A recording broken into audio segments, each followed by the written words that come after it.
नमस्कार, आप देख रहे हैं day to day news Bharat और मैं हूं आकांक्षा परिहार। शेयर बाजार से आज की बड़ी खबर ये है कि आज बुधवार यानी कि 28 जनवरी को घरेलू शेयर बाजार में ज़बरदस्त तेज़ी देखने को मिल रही है।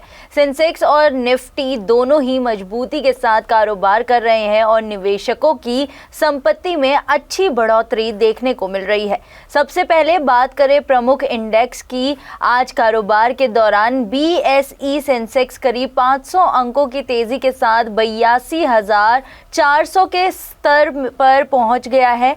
वहीं NSE निफ्टी भी 150 अंक चढ़कर 25,300 के आसपास कारोबार कर रहा है। बाजार की ये मजबूती साफ तौर पर ये संकेत दे रही है कि निवेशकों का भरोसा फिलहाल बाजार में बना हुआ है। अगर सेक्टोरल प्रदर्शन की बात करें तो ऑयल एंड गैस सेक्टर में करीब 3% तक की तेजी, वहीं मीडिया सेक्टर में भी मजबूत खरीदारी, प्राइवेट बैंकिंग सेक्टर में अच्छी बढ़त, रियल्टी सेक्टर भी 3% तक चढ़ा हुआ नजर आ रहा है। यानी साफ है कि बाजार में आज चौतरफा खरीदारी का माहौल बना हुआ है। सेंसेक्स के 30 शेयरों में से 21 शेयर हरे निशान में कारोबार कर रहे हैं, जबकि 9 शेयरों में गिरावट देखने को मिल रही है। बता दें, आज बाजार की तेजी को सबसे ज्यादा सहारा दिया गया है बैंकिंग और इंफ्रास्ट्रक्चर शेयरों ने। वहीं अगर आज के टॉप गेनर्स की बात करें तो एक्सिस बैंक के शेयरों में करीब 2% की तेजी, भारत इलेक्ट्रॉनिक्स लिमिटेड यानी कि BEL में भी 2% की बढ़त, अडानी पोर्ट्स के शेयर भी 2% तक चढ़े हुए हैं। इन शेयरों में मजबूत खरीदारी देखने को मिल रही है। वहीं दूसरी ओर कुछ बड़े शेयरों में दबाव भी देखने को मिला। एशियन पेंट्स में करीब 5% की गिरावट, मारुति सुजुकी के शेयर भी दबाव में, इन्फोसिस में भी 5% तक की गिरावट देखने को मिली। वहीं अगर IT और ऑटो सेक्टर की बात करें तो यहाँ के कुछ शेयर आज बाजार पर बोझ बनते नजर आए।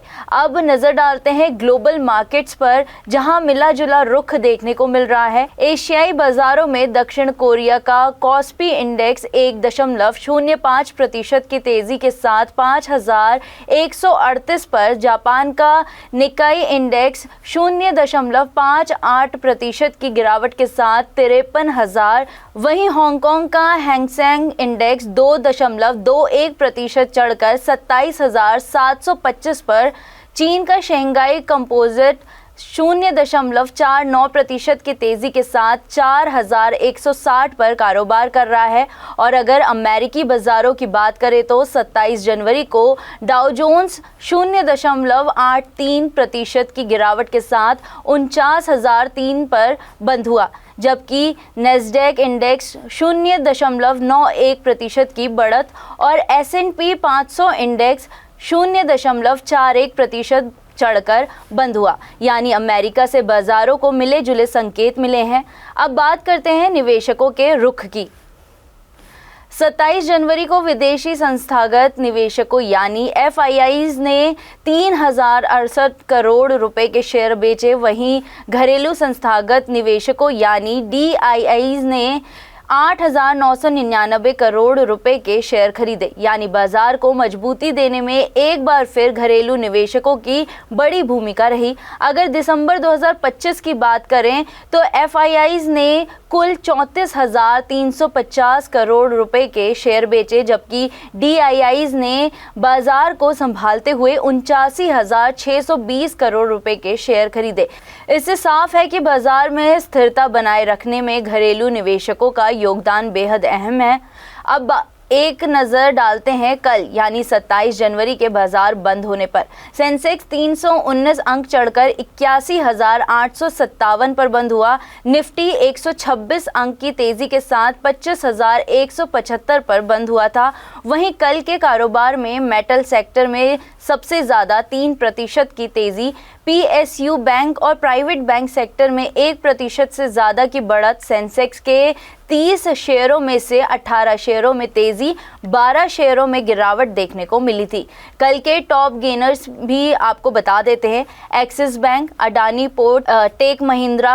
वहीं टॉप लूजर्स रहे Mahindra and Mahindra, Asian paints, Kotak Mahindra bank. कुल मिलाकर देखें तो आज बाजार में तेजी का माहौल बना हुआ है। हालांकि कुछ चुनिंदा शेयरों में दबाव है, लेकिन बैंकिंग, रियल्टी और ऑयल एंड गैस सेक्टर बाजार को सपोर्ट दे रहे हैं। निवेशकों की नजर अब आगे आने वाले वैश्विक संकेतों, कच्चे तेल की कीमतों और विदेशी निवेशकों की गतिविधियों पर बनी रहेगी। Day to day news Bharat में फिलहाल इतना ही। हम वादा करते हैं कि पूरी निष्पक्षता के साथ पत्रकारिता करेंगे और हमारा कोई भी पत्रकार फील्ड में किसी से किसी भी प्रकार का उपहार या विज्ञापन स्वीकार नहीं करता, आगे भी नहीं करेगा, ना ही किसी को ब्लैकमेल करता है। हम दबे कुचले लोगों की आवाज बनते आए हैं और आगे भी बनेंगे। देश और दुनिया की ताज़ा खबरें जानने के लिए देखते रहिए day to day news Bharat और हमारे चैनल को लाइक, शेयर और सब्सक्राइब करना ना भूलें।